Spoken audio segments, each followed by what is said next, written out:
Hello बच्चों, आज हम स्टार्ट करने जा रहे हैं अपना थर्ड चैप्टर जिसका नाम है motion in a straight line. आज हम सिर्फ इस चैप्टर की इम्पोर्टेंट टर्म्स पढ़ेंगे जो इस चैप्टर में यूज़ होंगी। ठीक है, पहले उनका मतलब हमें पता होना चाहिए कि वो होती क्या हैं। तो फर्स्ट है टॉपिक हमारा मैकेनिक्स। फर्स्ट टॉपिक है हमारा मैकेनिक्स। मैकेनिक्स क्या होता है?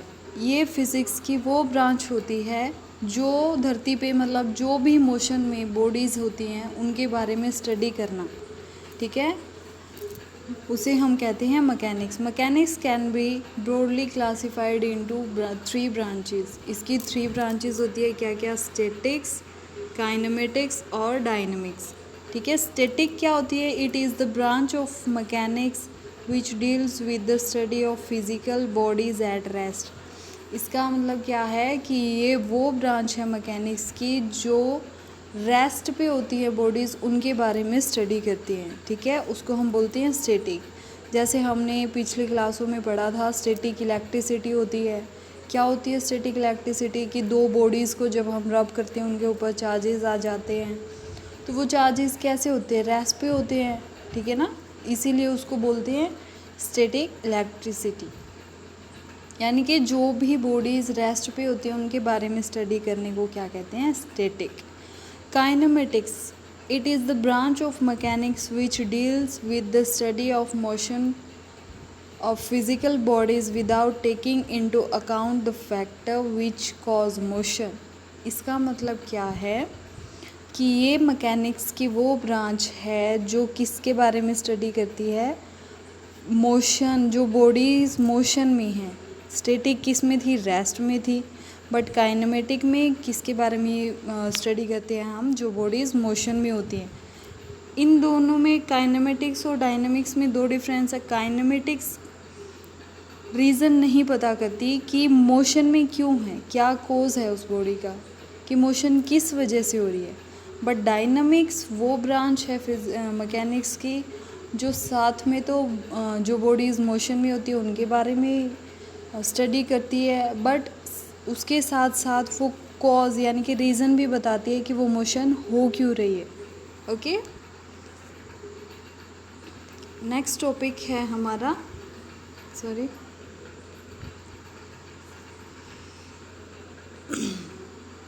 नेक्स्ट टॉपिक है हमारा rest and motion. Rest and motion, जैसे नाम से ही समझ में आ रहा होगा कि रेस्ट क्या होता है?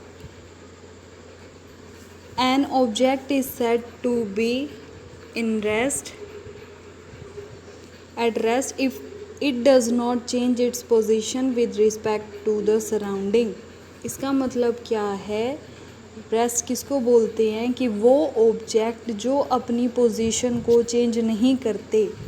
ठीक है, विद रिस्पेक्ट टू सराउंडिंग भी बोल सकते हो और टाइम भी बोल सकते हो। यानी कि जो चीज़ें हिलती नहीं हैं, ठीक है, उनको क्या कहते हैं हम? हिलती नहीं है, हिलेंगी नहीं तो उनकी पोजीशन भी चेंज नहीं होएगी। ठीक है, तो इसीलिए उसको किस में ये बोलते हैं? रेस्ट।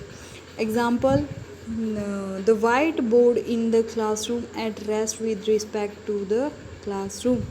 कि क्लासरूम के अंदर जो हमारे बोर्ड होते हैं, वाइट लगा लो या ब्लैक लगा लो, कुछ भी, वो क्या होते हैं? आप कभी भी देखें वो हमेशा रेस्ट पे होते हैं, बट टाइम तो चल रहा है ना, तो वो होते हैं रेस्ट। मोशन क्या होता है? An object motion. ठीक है, मोशन क्या होता है? An object is said to be in motion if it change its position with respect to the surrounding. यानी कि कोई भी ऑब्जेक्ट अपनी पोजीशन को चेंज कर रहा है उसके आसपास के अकॉर्डिंग, यानी कि विद रिस्पेक्ट टू टाइम भी बोल सकते हो आप, तो वो क्या होती है? मोशन, अपनी जगह से हिलना। जैसे we are walking, we are running, ride a bike. ठीक है, हम बोलते हैं, हम भागते हैं, बाइक चला रहे हैं, तो इन सारी चीज़ों में हम किस में हैं? मोशन में हैं। ओके, अब रेस्ट और मोशन क्या है? रिलेटिव टर्म्स हैं, दोनों एक दूसरे से रिलेट करती हैं। क्या मतलब है इसका? This is very important topic, सब तो समझो। क्या होता है? Rest and motion depend upon the observer. मान लो ये आप हो, ठीक है, दिस इज़ यू, ये ट्रेन है एंड ये वाला है जो ये क्या है, ट्रेन ड्राइवर है, तो दिस इज़ ट्री। ओके, अब अकॉर्डिंग टू यू ट्री किस पे, अगर मैं आपसे एक क्वेश्चन पूछूं कि बताओ ट्री मोशन में है या रेस्ट में, आप क्या कहोगे? ट्री रेस्ट पे है ना। But according to this train driver, इसके अकॉर्डिंग क्या है, ट्री की पोजीशन चेंज हो रही है ना, क्योंकि ट्रेन क्या मोशन में है। अब ये आगे आगे चलती जाएगी, है ना, तो ट्री की पोजीशन कहाँ जाती जाएगी? पीछे चलती जाएगी। तो इसीलिए हम कहते हैं कि रेस्ट और मोशन क्या है, एक दूसरे से रिलेट करती हैं। The object in one situation में be at rest whereas the same object in other situation में be in motion. According to you, आपके अकॉर्डिंग क्या है, ट्री रेस्ट पे है, वही tree according to train driver वो किस में है, मोशन में है। इसलिए हम बोल सकते हैं कि रेस्ट और मोशन दोनों एक दूसरे से रिलेट करती हैं। आज हम इतना ही करेंगे, ठीक है। तो आपने ये बेसिक टर्म्स अपनी फ़िज़िक्स की नोटबुक में राइट करनी है और लर्न करनी है। Thank you.